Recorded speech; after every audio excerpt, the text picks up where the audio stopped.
नमस्कार, कैसे हैं आप सब। मैं कल्याण आपका स्वागत करता हूं अपने चैनल आश्रम स्टडी पर। देखिए, यदि आपका मैथ वीक है और आप गवर्नमेंट जॉब की तैयारी करना चाहते हैं तो आप बिना सोचे समझे मेरी क्लासें अटेंड कर सकते हैं। मैं यहाँ पर आपको मैथ पढ़ाने वाला हूँ अपने इस चैनल पर। देखिए, सबसे बड़ी बात है, जरूरी नहीं है कि आप मुझसे पढ़िए या किसी और से पढ़िए, आप किसी से ही पढ़िए। सबसे जरूरी है अपने जो नोट्स होते हैं आप उनको जरूर बनाइए। यदि आप नोट्स नहीं बनाते हैं तो समझिए आपने कुछ नहीं पढ़ा है। सबसे जरूरी है नोट्स। जरूरी नहीं है आप किससे पढ़ते हैं, आप किसी से ही पढ़िए।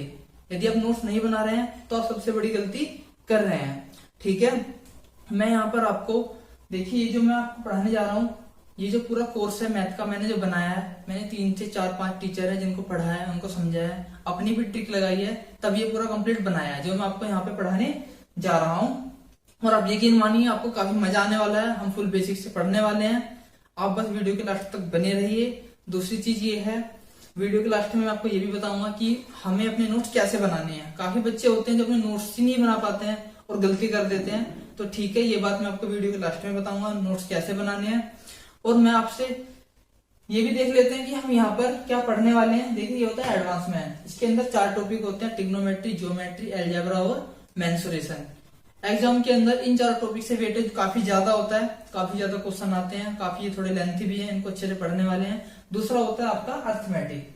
इसमें करीबन आपके 18 से 20 टॉपिक होते हैं, यानी एडवांस और अर्थमेटिक दोनों मिला के आपके 20 और 25 के बीच में टॉपिक आते हैं जो हमें यहाँ पे कंप्लीट करने पड़ते हैं। ये मेरा फर्स्ट वीडियो है। हम यहाँ पर अपना जो पूरा मैथ का कोर्स है इसको ठीक से फुल बेसिक से पढ़ने वाले हैं। आप बने रहिए लास्ट वीडियो के लास्ट तक। यहाँ पर पहला टॉपिक है हमारा प्रॉफिट एंड लॉस। इसको बोलते हैं हिंदी में लाभ और हानि। अब ये लाभ और हानि क्या होती है, आप मुझे बताइए क्या होती है लाभ और हानि। लाभ और हानि, प्रॉफिट एंड लॉस, ये होता है जब हम किसी चीज को खरीदते हैं और उसको फिर बेचते हैं, यानी हमने किसी चीज को परचेस किया, उसको फिर सेलिंग किया। जब उसके बाद हमें पता लगता है कि हमें प्रॉफिट हुआ है या लॉस हुआ है। सपोज कीजिए एक पेन है, मैं इसको खरीदता हूँ। क्या खरीदता हूँ? इस पेन को खरीद लेता हूँ। तो जब मैं इस पेन को खरीदता हूँ तो वो होती है इसकी कॉस्ट प्राइस। क्या होती है? कॉस्ट प्राइस, जिसको हिंदी में बोलते हैं क्रय मूल्य। मैंने सब इसको शॉर्ट में बोलते हैं सीपी। क्या बोलते हैं? सीपी। सपोज कीजिए मैंने इस पेन को 100 रुपीज का खरीदा है। कितने का? 100 का। अब मैं इसको बेच देता हूँ। क्या कर देता हूँ? बेच देता हूँ, यानी वो होता है हमारा सेलिंग प्राइस। हिंदी में बोलते हैं इसको विक्रय मूल्य। क्या बोलते हैं? विक्रय मूल्य। शॉर्ट में बोलते हैं एसपी। सपोज कीजिए मैंने इसका 120 का बेच दिया है, 100 का परचेस किया है और 120 का बेचा है। अब आप मुझे बताइए कितने का प्रॉफिट हुआ है। आप कहेंगे 20 रुपीज का। कितने का? 20 रुपीज का आपको प्रॉफिट हो गया है। अगर मैं इसको एक फॉर्मूले के तरीके से लिखना चाहूंगा कि आपको प्रॉफिट कितने का हुआ है, तो आपको 120 में से 100 को माइनस करना पड़ेगा, यानी 120 माइनस 100, या मैं लिख सकता हूं एसपी माइनस सीपी, यानी 120 माइनस 100। आंसर कितना आएगा आपका? 20 रुपीज। अब यहां से हमें क्या पता लगता है? 20 का हमें प्रॉफिट हो गया है। एक फॉर्मूला निकल के आता है यहां से प्रॉफिट का। क्या निकल के आता है फॉर्मूला? प्रॉफिट का। क्या फॉर्मूला बना बताइए? कि एसपी माइनस सीपी, ये हमारा एक प्रॉफिट का फॉर्मूला बन जाता है। आया समझ में प्रॉफिट का फॉर्मूला कैसे बना है? दूसरा, अगर सपोज मैं किसी आर्टिकल या किसी वस्तु को 100 रुपीज की परचेस करता हूं। कितनी की? 100 रुपीज की। वो जो 100 रुपीज होंगी आपकी, क्या होगा? वो कॉस्ट प्राइस, जिसको शॉर्ट में बोलते हैं सीपी। क्या बोलते हैं? सीपी, क्रय मूल्य। मैंने 100 की इसको खरीदी है, और एसपी सेलिंग प्राइस, और 70 का मैंने बेच दिया। अब आप मुझे बताइए कितने का लॉस हो रहा है। आप कहेंगे 30 रुपीज का। कितनी की हानि हो रही है? 30 रुपीज की। लेकिन अगर मैं इसको ऐसे फॉर्मूले लिखना चाहूंगा, आप क्या लिखेंगे? कि लॉस बराबर, अब 100 में से 70 को माइनस करना पड़ेगा, यानी सीपी माइनस एसपी, यानी 100 माइनस 70। आंसर आएगा आपका 30 रुपीज। कितना? 30 रुपीज। तो हमें ऐसे एक और फॉर्मूला मिल जाता है लॉस का। लॉस यानी हानि बराबर क्या होता है? CP minus SP. अभी मैंने आपको केवल 2 ही चीजें बताई, जितना मैं आपको पढ़ा की कोशिश कर रहा हूँ, केवल उतना ही पढ़िए। देखिए मैंने बताया प्रॉफिट एंड लॉस, लाभ और हानि क्या होती है। लाभ और हानि हमें तब होती है जब किसी चीज को खरीदते हैं और उसको बेच देते हैं। ठीक है, हम यहाँ पर क्या कर रहे हैं, किसी चीज को खरीद रहे हैं और फिर उसको बेच रहे हैं। उससे हमें क्या पता लग रहा है, कितने का प्रॉफिट हो रहा है और कितने का हमें लॉस हो रहा है। अभी मैंने केवल 2 चीजें बताई हैं और उम्मीद करता हूँ आपको ये बात समझ में आई होगी। चलिए वीडियो को आगे बढ़ाते हैं। दूसरा, एग्जाम में क्या करता है, वो आपसे ये नहीं पूछता कितने का लाभ हुआ है कितने का लॉस हुआ है। वो सीधा पूछता है किसी भी आर्टिकल का सीपी 100 है, कॉस्ट प्राइस 100 रुपीज मैंने उसको खरीदा है, सेलिंग प्राइस मैंने 120 का उसको बेच दिया है। वो पूछता है कि कितने % का प्रॉफिट हुआ है। क्या पूछता है, कितने % का प्रॉफिट हुआ है। तो यहाँ पर आप 120 रुपीज का तो प्रॉफिट हो रहा है, लेकिन अगर परसेंटेज की बात करता है कि कितने % का प्रॉफिट हो रहा है, तो हम करते हैं P/CP × 100। अब यहां मैंने सीपी क्यों लिखा है, सीपी इसलिए लिखा है क्योंकि प्रॉफिट हो या लॉस हो वो आपका सीपी पर ही होता है। जब तक आपको सीपी नहीं पता है आप प्रॉफिट एंड लॉस का पता नहीं कर सकते। अगर मैं यहां से 100 हटा देता हूं और मैंने कहा किसी आर्टिकल को मैंने 120 का बेच दिया, अब आपको पता लग रहा है प्रॉफिट हुआ है लॉस हुआ है, जब तक आपको ये नहीं पता होगा खरीदा कितने का था। ठीक है, इसलिए हम यहाँ पर क्या लिखते हैं, सीपी ऊपर लिखते हैं जितने का प्रॉफिट होता है। कितने का प्रॉफिट हुआ है 20 का, सीपी कितना है 100 × 100, इससे कट जाएगा, आंसर आएगा 20%। तो कितने % का प्रॉफिट हुआ बताइए, 20% का। ठीक है, तो हमें यहाँ से प्रॉफिट % का फॉर्मूला सीधे सीधे एग्जाम में पूछता है प्रॉफिट %, क्या फॉर्मूला बताया, P/CP × 100। ठीक है, ऐसे ही हम लॉस % भी निकाल सकते हैं। सपोज कीजिए मैंने किसी आर्टिकल को 100 रुपीज का परचेज किया है, कितने का 100 रुपीज का, तो उसकी कॉस्ट प्राइस कितनी हो जाएगी 100, और मैंने सेलिंग कर दिया 70 का, 70 का बेच दिया, तो कितना लॉस होगा आपको 30 रुपीज का। लेकिन उसने कहा कि लॉस % कितना हुआ, कितने % का लॉस हुआ, आप कहेंगे लॉस अपॉन CP × 100। अब बताइए सीपी मैंने क्यों लिखा है यहाँ पर, क्योंकि हर चीज आपकी सीपी पर होती है, चाहे वो प्रॉफिट है या लॉस है, इसलिए यहाँ पर हम सीपी लिखते हैं। अब कितने का लॉस हुआ आप मुझे बताइए 30 का, सीपी कितना है 100 × 100, इससे कट जाएगा, आंसर कितना आएगा 30%। कितने % का लॉस हुआ है 30% का, इसीलिए हम यहाँ पर लिखेंगे लॉस % का फॉर्मूला क्या निकल के आया, L/CP × 100। ये चारों बातें आपको समझ में आई होगी। मैंने केवल आपको 4 चीजें बताई हैं, कुछ ज्यादा नहीं बताया कि प्रॉफिट क्या होता है, लॉस क्या होता है, जबकि जिसको खरीदते बेचते हैं प्रॉफिट एंड लॉस होता है। उनको परसेंटेज में कैसे निकालते हैं, इस तरीके से हम उनका परसेंटेज निकाल सकते हैं। यहां तक आपको समझ में आया, उम्मीद करता हूं समझ में आया होगा अच्छे से। चलिए अपनी क्लास को आगे बढ़ाते हैं। अब देखिए मैं यहाँ पर परसेंटेज करे जा रहा हूँ कि परसेंट क्या होता है, परसेंटेज आप मुझे बताइए क्या होता है, काफी बच्चों को पता भी होगा। देखिए जैसे कि परसेंट हिंदी में बोलते हैं प्रतिशत, क्या बोलते हैं प्रतिशत।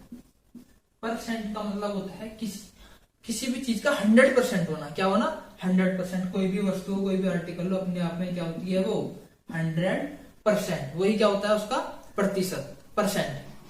जैसे कि हम लिखते हैं 10%। अब देखिए इसको फ्रैक्शन भिन्न में कैसे लिख सकते हैं, ये जो 10 है इसको ऊपर लिखिए, ये जो परसेंटेज है इसको 100 को नीचे लिखिए, 0 से 0 कट जाएगा, आंसर क्या आएगा 1/10। इसीलिए 10% को लिख देते हैं 1/10। मैंने लिखा 25%, 25 ऐसे कीजिए, 10 को ऊपर लिखिए, यहाँ पे 25 को ऊपर लिखिए, परसेंटेज कहाँ जाएगा नीचे 100, 1 टाइम और ये 4 टाइम कट जाएगा 1/4, इसलिए 25 को लिख सकते हैं 1/4। जब हम इसको टॉपिक को पढ़ेंगे परसेंटेज को, तो मैं आपको उसको फुल डिटेल्स और पढ़ाने वाला हूँ, और मैंने थोड़ा सा बताया है क्योंकि इससे रिलेटेड क्वेश्चन आते हैं। देखिए क्वेश्चन कैसे आते हैं, इस पे क्वेश्चन आता है कि मुझे किसी आर्टिकल पर, नोट्स बना के लिखेंगे कि मुझे किसी आर्टिकल पर 10% का क्या होता है प्रॉफिट, कितने % का प्रॉफिट हो रहा है उसको 10% का। तो अब आप मुझे ये बताइए, इसको 10% का प्रॉफिट हो रहा है, क्या उसने यहाँ पे ये बताया किसने कितनी की खरीदी है और कितनी की बेची है, बस सीधा बोल दिया 10% का प्रॉफिट हुआ है। ना तो उसने सीपी बताया और ना एसपी बताया, लेकिन कितना बताया 10% का प्रॉफिट हुआ है। 10% को हम क्या लिखते हैं 1/10। अब नीचे क्या होता है, सीपी, और ये क्या होता है आपका प्रॉफिट। अब 10, सीपी कितना है 10, प्रॉफिट कितना 1 रुपए का। अब बताइए, तो 10 रुपीज पे 1 रुपए का प्रॉफिट हो रहा है, तो उसका हमने सेलिंग प्राइस कितना हो जाएगा 11, यानी 10 रुपए की चीज पे 1 का प्रॉफिट ले लिया, यानी हमने कितने की बेची इसको 11 की। तो यहां से हमें परसेंटेज से सीपी और एसपी दोनों निकाल सकते हैं। ये ट्रिक आपको समझ में आई होगी, मैंने कैसे बताया परसेंटेज से सीपी और एसपी को फाइंड करना। ऐसे ही हम यहां से अगर मैं इसको लॉस कर देता हूं, क्या कर देता हूं लॉस, तो 10% का मतलब क्या होता है 1/10, ये क्या होता है आपका सीपी, ये क्या हो रहा है लॉस। अब आप मुझे बताइए, जब सीपी 10 है, लॉस कितना हुआ 1 रुपए का, 10 रुपए की चीज पे 1 रुपए का लॉस हुआ है, तो कितने की बेची आपने वो 9 रुपए की, कितने की 9 रुपए की। तो इस परसेंटेज से हम सीपी और एसपी निकाल सकते हैं आसानी से। आया समझ में। अब इस ट्रिक को हम क्वेश्चन से रिलेट करते हैं कि हम क्वेश्चन पे इसको हम कैसे लगाते हैं। इनको रख कर देता हूँ, ये सब आपने उतार लिया होगा। क्लास समझ में आ रही है, चिंता मत कीजिए, सब समझ में आएगा, बिल्कुल बेसिक से पढ़ेंगे हम एक एक चीजें। एक क्वेश्चन लिखिए, यदि किसी वस्तु का विक्रय मूल्य, क्या विक्रय मूल्य जिसे बोलते हैं एसपी, सेलिंग प्राइस 1100 रुपए है, कितना 1100 रुपए, व उसे 10% के